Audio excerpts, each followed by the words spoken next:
네, 코로나19가 서울 구치소를 덮치면서 전체적인 재판 일정까지 모두 잠정 중단되는 그런 조치가 취해지고 있습니다. 그만큼 우리 사회에 미치는 여파가 굉장히 크다는 것을 좀 실감할 수 있는 것 같습니다.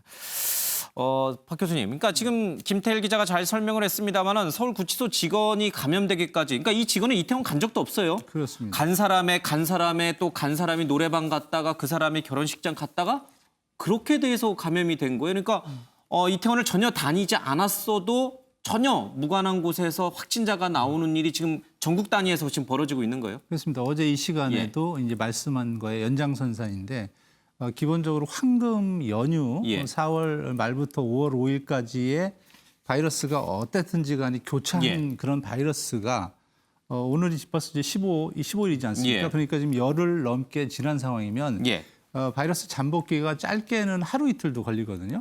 그렇다 보면 하루 이틀 지나서 바이러스가 배출을 하게 되고 특히 이제 지금 보신 분들 보시면 대부분 다 젊으신 분들이거든요. 20대, 30대. 20대, 30대에서. 그래서 활동량도 왕성하시고 바이러스도 본인은 못 느끼겠지만 분출이 많이 되기 때문에 지금 이론적인 게 우리가 3, 4차 어제도 얘기했지 않습니까? 3, 4차까지도 감염이 될 수 있다. 근데 실제로 사례로 이렇게 나타나고 있는 것이죠. 물론 이 연결고리가 100% 맞다고 할 수도 없는 게 혹시라도 이 연결고리 이외에 다른 사람이 중간에 끼어들어서 감염이 될 수 있기 때문에 하지만 이게 추정으로 보면 벌써 이제 3, 4차가 되는 거고요. 이 사례 말고도 이미 지금 3, 4차 감염이 다른 데서 나오고 있습니다. 홍대를 통해서 그런 거 다른 이제 인천의 강사도 그랬잖아요. 거기도 뭐 3차, 4차까지 지금 나오고 있어요. 네, 인천도 그 밑에까지 지금 3, 4차가 나오고 있기 때문에 우리 누구도 지금 예외일 수가 없는 상황인 거죠. 다행히 이거는 연결고리가 그래도 확인이 됐으니까 그렇지. 만약에라도 지금 저 교도소 말고라도 다른 분들이 가서 이미 그 바이러스가 들어가 있다면 연결고리가 저렇게 역학조사를 통해서 확인이 안 됐으면 굉장히 어려운 상황이기 때문에 우리 모두 굉장히 지금 조심해야 될 상황이다 이렇게 말씀드리겠습니다. 그러니까요. 난 이태원 안 갔어. 난 괜찮아. 이렇게 안심할 수가 있는 게 아니에요. 그렇죠? 어디서 어떻게 감염될지 모르는 그런 상황으로 빠져드는 것 같습니다. 최은미 기자, 이 서울구치소 직원의 경우에는 사실 이제 확진 판정을 받았습니다만 다행히 다른 직원들은 괜찮아요. 그렇죠? 그러나 이제 수용자가 200여 명이 넘으니까 전부 전수조사를 좀 해봐야 되는 거죠? 네, 그렇습니다. 전수조사가 필요하고요. 그리고 지금 당연히 접촉한 사람들, 지금 밀접 접촉자들을 다 분류하는 과정이라고 하는데 더 큰 문제가 뭐냐면 이 구치소 수감자들이 수시로 재판을 받으러 이 대법원이라든지 고법을 계속 간단 말이죠. 왔다 갔다 하잖아요. 왔다 갔다 하죠. 그러니까 이 여파가 서울 법원 청사까지 미치지 않을 수가 없는 상황인 겁니다. 그래서 이 서울 법원 청사 자체도 지금 사실상 폐쇄 상태라고 보시면 되는데요. 이 오늘 고법과 대법원 모두 방역해야 되잖아요.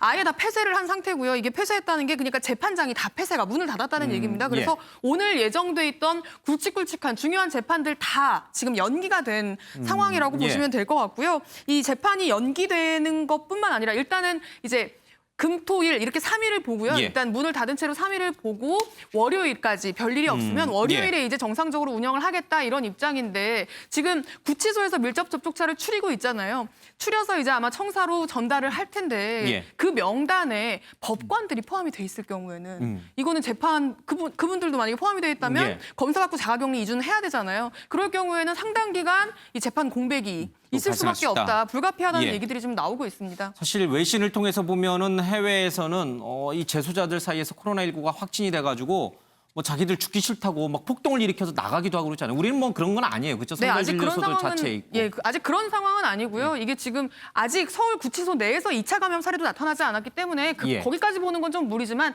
그래도 좀 더 조심한다는 차원에서 지금 법원 청사까지도 좀 선제적으로 대응을 하고 있는 겁니다. 동남아시아 국가나 남미 국가에서 일어났던 그 재소자들의 폭동, 뭐 남의 얘기 같았는데 사실 좀 걱정스러운 바가 분명히 좀 있는 것 같습니다. 실제로 김태일 기자도 얘기했습니다마는 조주빈 씨가 어저께 재판을 받아야 되는데 이 확진 판정을 받았던 구치소 이 교도관하고 동선이 겹쳤던 건가 보죠? 네, 그렇습니다. 이 박사방 운영자 조주빈 씨가 이 첫 번째 공판 준비기일은 사실 나오지 않아도 됨에도 불구하고 첫 번째 준비기일에 나왔기 때문에 어제도 나올 걸로 예상이 됐는데 나오지 못했습니다. 바로 이 확진 판정을 받은 교도관과 이 동선이 겹치면서 이 격리 조치가 됐던 건데요. 지금 어제 검사를 받은 거고 결국에 확진 판정 결과가 나왔기 때문에 오늘 이 조주빈도 검사를 받을 예. 예정입니다. 그리고 또 이제 서울구치소하면은 박근혜 전 대통령이 수감되어 있어서 이 자가격리 여부와 그리고 검사 여부에도 좀 관심이 쏠렸는데요. 확인을 해보니 박근혜 전 대통령은 아까 김철 기자도 얘기를 했다시피 지금 이 확진 판정을 받은 교도관과는 전혀 동선이 겹치지 않는 예. 별도의 공간에 수감이 되어 있기 때문에 전혀 위험이 없는 상황이다. 조금 그런 설명을 듣기도 했습니다. 그럼에도 불구하고 서울구치소에 있는 모든 수감자, 전체 수감자가 다 검사를 받도록 했기 때문에 아마 박 전 대통령도 검사를 받긴 받아야 될 것 같아요. 이현정 의원님, 네. 뭐 글쎄요, 자꾸 이 박근혜 전 대통령 얘기를 꺼내는 게 썩 뭐 바람직하지는 않긴 네. 합니다만은 뭐 잘 활동을, 그러니까 교도소 내에서도 잘 활동을, 대외 활동을 안 하시고 이제 그 방에만 주로 있다고 이제 얘기들이 나오니까 크게 걱정할 일은 아니겠습니다. 그래도 전직 대통령이었으니까 뭔가 좀 다른 그런 조치가 있는 건가요? 아마 이제 모르겠어요. 각별히 좀 예. 신경을 써야 되겠습니다만은 예. 지금 박 전 고령이잖아요, 대통령 같은 또. 예. 경우는 이제 지병도 있고. 한 층을 혼자서 일단 예. 쓰시고 계시거든요. 그리고 또 지금 이제 현재 남자 이제 교도관이기 때문에 주로 여성 교도관들이 이제 많이 하기 때문에 예. 아시겠지만 실제로 이제 그 구치소 같은 경우는 보통 이제 혼거방이라고 있습니다. 예. 한 10명에서 뭐 15명 정도 같이 있는 방이 있고 독방이 있어요. 이제 박 전 대통령은 지금 이제 좀 큰 독방에 이제 혼자 계시거든요. 예. 근데 지금 이번 교도관 같은 경우는 이제 주로 이 재수아들을 면회할 때 예. 아니면 또 재판할 때 이렇게 옮기는 그 역할을 하고 있는데 아무래도 교도소라 그러니까 구치소라는 공간 자체가 굉장히 좀 밀접한 그런 예. 있을 수밖에 없어요. 또 이 실제로 이제 교도관이 수감자를 데리고 이제 갈 때 그 예. 거리가 조금 깁니다. 그러면 같이 이렇게 옆에 손을 잡고 가기 때문에 실제로 그 어떤 재수사한테 영향을 미칠 수가 있어요. 그리고 또 이제 그 다닥다닥 붙어 있는 방에 거기에 한 집단적으로 거주를 하고 있기 때문에 예. 한 명이 감염이 될 경우에 굉장히 빨리 확산될 수가 있습니다. 아시겠지만 미국 같은 경우는 코로나가 많이 이제 번창하다 보니까 거기에 있는 그 재수아들이 서로 이제 코로나에 걸리게 하려고 막 침 뱉고 막 같이 그랬잖아요. 뭐 예. 물도 나눠 먹고 나눠 왜냐하면 먹고, 이제 예. 밖에 내보내 준다고 하니까 이제 그런 사례도 있었듯이 지난번에 우리가 1차 감염 때 김천교도소에서 한번 그런 게 있었어요. 예. 나름대로 거기서는 그냥 확산이 안 되고 끝났는데 서울구치소 같은 경우는 재판이 굉장히 많습니다. 왜냐하면 미결수들이 있기 때문에 수시로 재판에 왔다 갔다 하고 예. 또 변호사들 접견도 굉장히 많아요. 보통 일반인들 면에는 이제 이 판이 있어서 직접적으로 접촉하지 않아요. 예. 근데 변호사들은 직접 면대면 접촉을 하기 때문에 예. 오히려 일반인들보다는 변호사분들이 더 조심해야 되는 그런 상황입니다. 외부를 왔다 갔다 하는 그렇습니다. 변호사들. 예, 그러니까 이게 참 걱정스럽습니다. 이게 이제 뭐 나는 확진자가 아니다, 확진자랑 접촉하지 않았다 이래서 안심할 수 있는 상황이 아니니까 누구를 만나야 될지 또 누구를 만나지 말아야 될지 참 선별하기가 너무나 어려운 상황인 것 같습니다.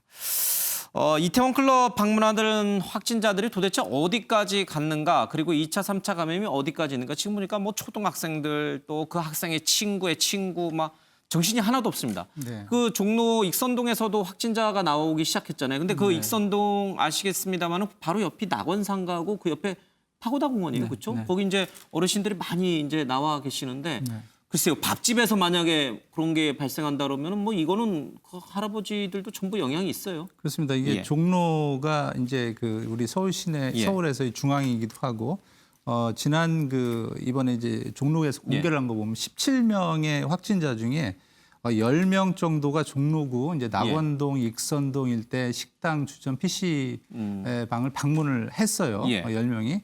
공교롭게 이분들이 이제 다 활동량이 많고 거기만 방문했으면 좋은데 사실은 이 이태원 그 종로구 낙원동 이 자체가 사실은 이제 성소주장들도 많이 가시고 예. 그다음에 그 바로 옆에 탁골공원이 이렇게 있습니다. 예. 탁골공원은 아시겠습니다만 서울 시내에서 연세 드신 우리 어르신들이 가장 많이 가세요. 많이 그리고 나오세요. 지금 예. 그림에서도 보시면 알겠지만 무료 급식을 통해서 저기서 이제 식사를 하시는 분도 많이 계셔서 막걸리도 한 잔씩들 많이 하세요. 그렇습니다. 그래서 요즘에 2월경에는 이제 잠깐 이제 폐쇄도 됐고 그래서 예. 그렇긴 하지만 현재로서는 지금 저런 상황이어서 아무래도 그 PC방이나 저런 데서 동선이 겹치면 연세 드신 우리 어르신들까지 감염이 될 우려가 크고 예. 그렇게 되면 뭐 2차, 3차의 문제만 아니라 어르신들이 이제 이른바 고위험군이기 치명률이 때문에 높잖아요, 어르신들. 굉장히 예. 걱정이 많은 상황인데 일단 종로에서도 저런 걸 신경을 많이 쓰고 있어서 현재로서는 아마 좀 연결고리를 끊는데 주력하는 그 노력이 필요하지 않을까 싶고 그 서울시 방역통제관은 아직은 뭐 전수조사할 사항은 아니다라고 예. 밝혔는데 조금이라도 의심이 되거나 확진될 가능성이 있으면 예. 특히 어르신들은 이제 우리가 꼭 보호해야 될 어떤 대상이기 때문에 어떤 식으로든 예. 조사를 해서 추가적으로 감염이 안 되도록 하는 게 가장 급선무일 것 같습니다. 그러니까 사실 이분들이 이제 그 지하철도 주로 이제 이용을 많이 하세요. 이제 그렇습니다. 무료이기 때문에. 그래서 네. 만약에 이제 여기 탑골공원 주변에서 어르신들 감염자가 나오면 이제 본인도 굉장히 치명률이 높기 때문에 위험하지만 계속 이제 대중교통을 타고 이동하시기 때문에 여러 가지 위험 요인이 있습니다. 그러니까 탑골공원을 폐쇄하는 건 좀 그렇죠. 이 단계에서. 아직까지 그런 조치까지는, 그런 조치까지는 너무 필요하지 예. 않다라고 판단하고 있는 상황이고요. 탁골공원 같은 경우는 아직까지 뭐 열린 공간이기 때문에 밀폐된 곳이라면 당연히 폐쇄를 고려해야 거기 되겠죠. 또 폐쇄하시면 또 다른 데 모이세요. 네, 그렇죠. 거의 풍수효과가 발생하는 그런 부분이 있고 지금 가장 큰 문제는 어떻게 본다면 아까 교수님도 얘기하셨지만은 지난 황금 연휴 때 예. 이태원 클럽을 방문했던 사람들 그러니까 20, 30대 젊은 그 직원들이 많거든요. 그러니까 직장인들이 많단 말이에요. 젊은 직장인들이 많다 보니까 이분들이 지금 7천여 명이 넘는 분들의 전수조사가 지금 안 되고 있잖아요. 연락처도 아직까지 모르는 사람이 한 예. 2천여 명 이상이 예. 되고 있고 그렇다 보니까 어디서 어떤 일을 하고 있는지를 몰라요. 그러니까요. 그래서 지금 예. 뭐 이태원에서 시작해서 홍대, 종로, 강남, 잠실 세내 예. 계속 퍼져나가고 있거든요. 근데 이 퍼져나가고 있는 속에서 또 2차 감염, 3차 감염, 4차 감염 계속 일어난다. 예. 어떻게 본다면 지금 우리로서는 뭐 아까 교수님도 말씀하셨지만은 이제 코로나가 대량으로 뭐 정말 발발했던 그때 신천지로 인해서 대구에서 예. 정말 집단 감염 사태가 폭발적으로 일어났던 그때의 경각심을 가지고 다시 가져야 된다. 다시 예. 우리가 마음을 흐트러진 마음을 좀 잡을 예. 필요가 있습니다. 그러니까요. 최초 이태원을 방문해서 확진자 나온 사람들을 보면은 뭐 교사도 있고 공무원도 있고 의사, 간호사도 있고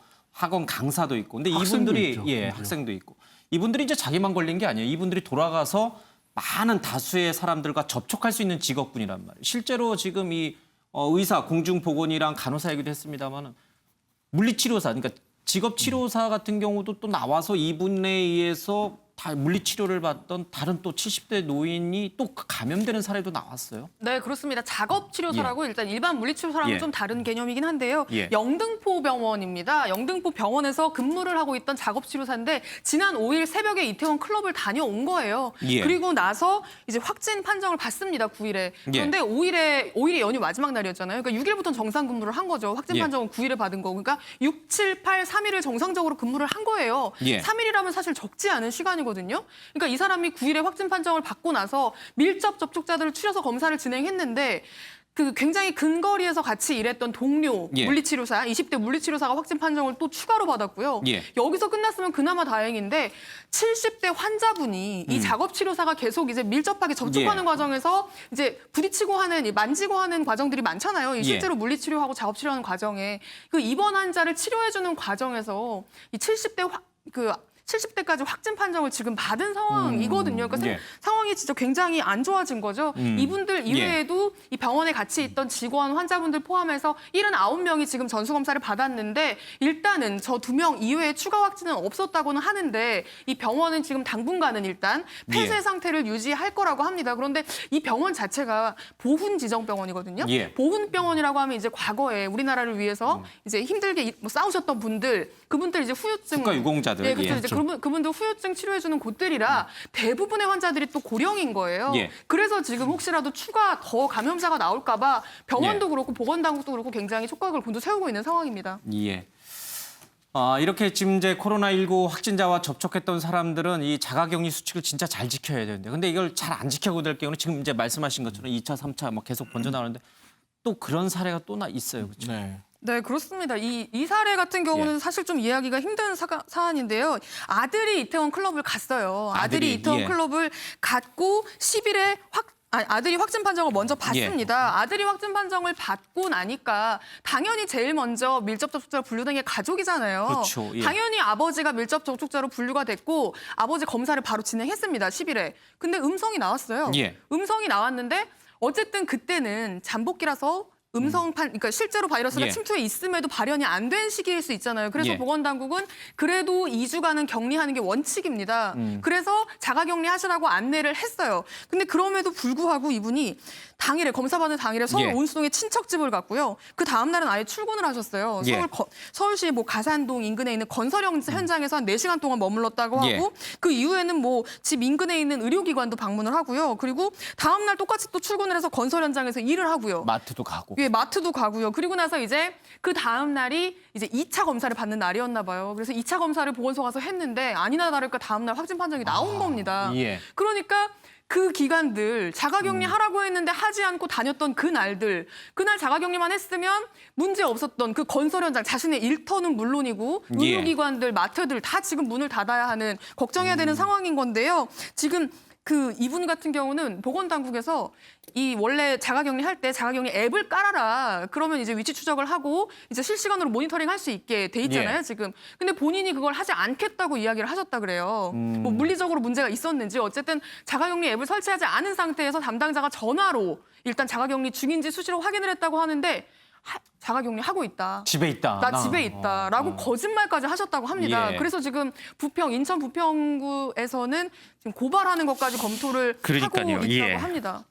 박 교수님, 이제 이런 사례가 좀 많아지고 있는데 처음에 검사를 해봤어요. 그런데 음성이 나온 거야. 그러니까 나 이제 음성이니까 난 괜찮아라고 해서 이제 맘 놓고 또 사람들 만나고 돌아다니는 거예요. 근데 어떨 때, 그러니까 처음 코로나 검사를 처음 받았을 때 음성이었는데 며칠 뒤에는 다시 재검사를 받아보면 양성이 나오는 거. 그런 사례가 굉장히 많잖아요. 왜 그런 거예요? 뭐 당연히 많죠. 왜냐하면 제가 이제 지금 이제 코로나에 만약 걸렸어요. 그래요? 저 그래서 이제 피해 있어야 돼. 기침을 했으면 우리 앵커님한테 이제 바이러스가 저랑 지금 방송을 뭐 거의 한 예. 시간 가까이 하니까 감염이 됐을 건데 그렇다고 해서 바로 지금 PCR 테스트라고 해서 유전자 증폭 검사를 하면 내가 지금 방금 하면 방금은 안 나와요. 지금은 음성이 나오는 거예요. 왜냐하면 바이러스가 여기 저만에게 묻었을 수는 있지만 그게 그 우리 앵커님의 세포에 들어가서 복사를 해서 숙성이 되는 거군요. 돼서 배출이 되거든요. 세포를 터뜨리고 나와서 수십만 개, 수천 개로 되는데 그렇게 하면 이제 객담을 막 이런 가래를 채취해서 이때는 나오는데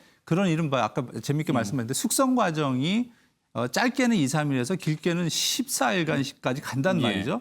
그렇기 때문에 바로 감염된 사람한테 채취를 하면 안 나오죠. 그래서 지금 이 경우에도 이 어르신도 보니까 뭐 여러 가지 상황이 있었고 아마 예. 뭐 생계도 있고 뭐 할 건 이해는 합니다만 보건당국에서도 그 첫 번째 검사에 대해서는 큰 비중을 예. 두지 않을 겁니다. 그분한테도 이게 안 걸렸다는 의미가 아니라는 걸 예. 말씀을 시켜서 안 가게 해줘야 되는데 어쨌거나 저런 상황으로 해서 지금 수많은 사람이 다쳤고 예. 그래서 초기에 진단했을 때 안 나왔다고 그게 바이러스에 감염이 된 게 아니다. 예. 그걸 그렇게 꼭 단언할 필요는 없기 때문에 그다음에 기다리시면서 감염에 대한 검사를 해야 되는 거지 절대 초기에서 양성이 안 나왔다고 자기가 안 걸렸다고 맹신하는 건 전혀 아니다. 예. 이렇게 말씀드리겠습니다. 그러니까 확진자랑 동거를 하거나 같이 사는 가족의 경우에는 처음에 음성이 나왔다고 해서 안심해서는 절대 안 된다. 그렇습니다. 2주간의 자가격리를 무조건 해야 된다. 음성이 나와도. 그렇습니다. 이게 그리고 굉장히 이제 중요하거든요. 배출이 안 될 수도 있기 때문에 꼭 해야 된다. 예.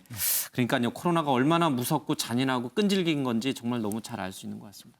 자, 이렇게 위험한데도 불구하고 아직 방역 당국에 자신이 이태원 주변을 갔다 오지 않았다. 갔다 왔음에도 불구하고 검사에 응하지도 않고 또 거짓말을 하는 사례들이 속속 드러나고 있습니다. 유호정 기자, 지금 현재 당국이 전체적으로 통신 그 기록을 통해 가지고 다 파악하고 있잖아요. 1905명. 어느 정도가 지금 연락이 닿지 않고 있는 겁니까? 네, 당국이 검사가 필요하다라고 보는 인원은 약 5,500여 예. 명인데요. 이 중에서 아직 1,200여 명이 전화를 받지 않고 있는 상황입니다. 예. 그런데 지금 중대본에서 이번 주말이 가장 고비다라고 얘기를 하고 있거든요. 사실 이태원 클럽발 1차 감염이 주로 5월 4일에서 8일 사이에 이루어졌어요. 예. 그럼 이 바이러스 전파 양상을 고려했을 때 일주일이 지나는 이번 주말까지가 2차 감염이 나타날 수 있는 좀 중대한 고비다라고 보고 있기 때문에 예. 좀 이 시기 전에 최대한 연락을 자진 신고를 해줄 거를 당부를 하고 있는 상황이고요. 예.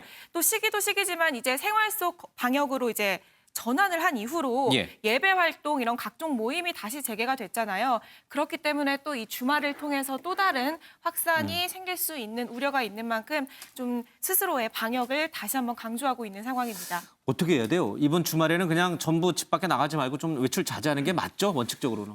생활 방역이라 하더라도. 네, 그렇습니다. 이제 우리가 이제 다 잡아야 된다는 표현을 쓰는데 지금 결과를 보니까 특히 제일 중요한 게 밀집 지역에서는 절대 가면 안 예, 예. 된다. 그래서 주말에까지가 우리가 이제 이태원 클럽으로 인한 어떤 영향력의 예. 고비이기 때문에 특히 이제 주말에 뭐 죄송한 얘기인데만 실내에서 좁은 공간에서 뭐 가족 간이라도 새로운 사람이 만나는 거에서는 자제를 해주시는 이번 게 주말만큼? 이번 예. 주말만큼은 그다음에 뭐 열린 공간에서 산책하고 이런 걸 원래대로 하시면 되는데 예. 제발 이제 좁은 공간에서는 자제를 해주시는 게 추가 확산을 막는 데 가장 도움이 될 것 같습니다. 예, 뭐 좀 답답하시겠지만 이번 주말만큼은 다시 한번 좀 코로나19 방역에 최선을 좀 다해줬으면 좋겠습니다. 재난지원금 얘기 하나만 좀 더 하죠. 유호정 기자. 오늘부터 어르신들, 그러니까 이제 신용카드라든지 체크카드로 이렇게 신청을 해가지고 쓰지 못하시는 분들이 있어요. 좀 뭐 절차도 좀 어렵다고 느끼시는 분들인데 그분들도 전화로 이제 신청할 수 있죠. 네, 사실 예. 온라인, 모바일, 사실 이 노인분들 디지털 소외계층에게는 신청하기 어렵다라는 지적이 여졌고 이를 이제 정부가 개선을 했습니다. 이래서 직접 상담원이 전화를 받는 콜센터를 이용할 수도 있고요. 예. 또 ARS 자동응답 시스템을 이용할 수도 있는데요. 상담원이 전화를 받는 이 콜센터를 이용하면은 설명을 들으면서 편하게 신청을 할 수 있고요. 예. 보통 오전 9시부터 오후 6시까지 이 콜센터가 운영이 되는데 일부는 24시간 운영이 되고요. 또 계속 안 받는다고 전화하시지 말고 예약제도 예. 운영이 된다고 하니까 예약을 접수한 후에 편하게 이용하시면 될 것 같고요. ARS 시스템 같은 경우에는 밤 11시 반부터 12시까지 약 30분을 빼고는 거의 24시간 예. 하루 종일 가능하기 때문에 이런 방법들도 이용하면 좋을 것 같습니다. 예. 카드사 콜센터로 전화하셔서 이렇게 좀 도와달라 하시면 아마 친절히 응대가 될 겁니다. 알겠습니다.